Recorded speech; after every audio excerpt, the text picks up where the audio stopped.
আসতে যাচ্ছে নতুন টুইস্ট। এবার আইপিএলে মোস্তাফিজকে পেতে উঠে পড়ে লেগেছে কলকাতা নাইট রাইডার্স। সব নাটকীয়তা শেষে এবার ফিজকে পুনরায় দলে নিতে চায় কেকেআর সমর্থকরা।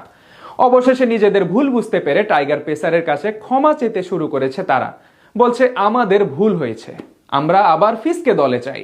কলকাতা নাইট রাইডার্সের ভক্তদের এমন আকুতি নিয়ে বিস্তারিত জানবো রিপোর্টে। এই মোস্তাফিজুর রহমানকে ঘিরে নাটক কম হয়নি ওপার ও এপার বাংলা জুড়ে। রেকর্ড দামে তার আইপিএলে ডাক পাওয়ার পর থেকেই যেন সব সমস্যা পিছু নেয় বিশ্ব ক্রিকেটের, যার জন্য শেষ পর্যন্ত ওয়ার্ল্ড কাপের মতো মেগা টুর্নামেন্ট বয়কট করে বাংলাদেশ দল।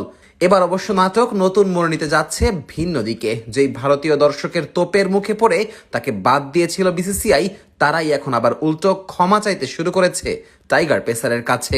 কলকাতা নাইট রাইডার্সের সব ভক্ত সমর্থকেরা এখন সামাজিক যোগাযোগ মাধ্যম সরব তুলছে মোস্তাফিজকে ফিরিয়ে আনার জন্য। 2026 আইপিএল নিলামে রেকর্ড 12.5 কোটি টাকায় ফিজকে দলে নিয়েছিল কলকাতা নাইট রাইডার্স।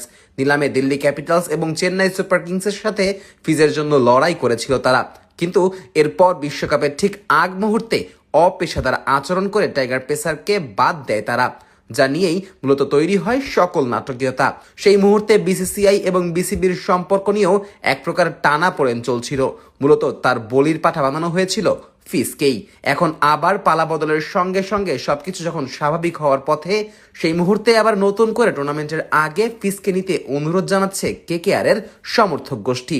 তারা বলছে, সবকিছু যেহেতু আবার ঠিক হতে শুরু করেছে, তাই এই মুহূর্তে মোস্তাফিজের ব্যাপারে নতুন করে ভাবা উচিত বিসিসিআই এর।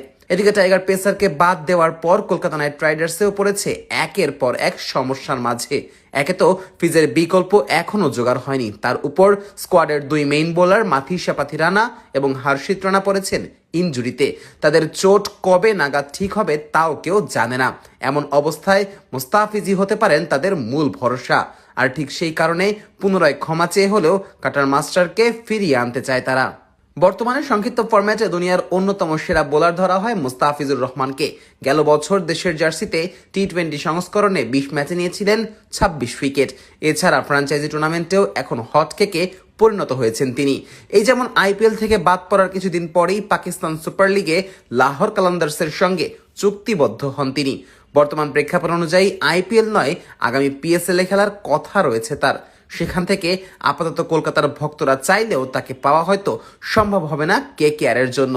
তাছাড়া বিসিবিও সাথে সাথে তার এনওসি বাতিল করেছিল। সেখান থেকে বলা চলে বর্তমানে সবকিছু ঝুলে আছে নতুন কোনো জাদুকরী ঘটনার উপরে। সেটা হলেই কেবল ফিজকে দেখা যাবে আইপিএলে, অন্যথায় খেলবেন পিএসএল-এ।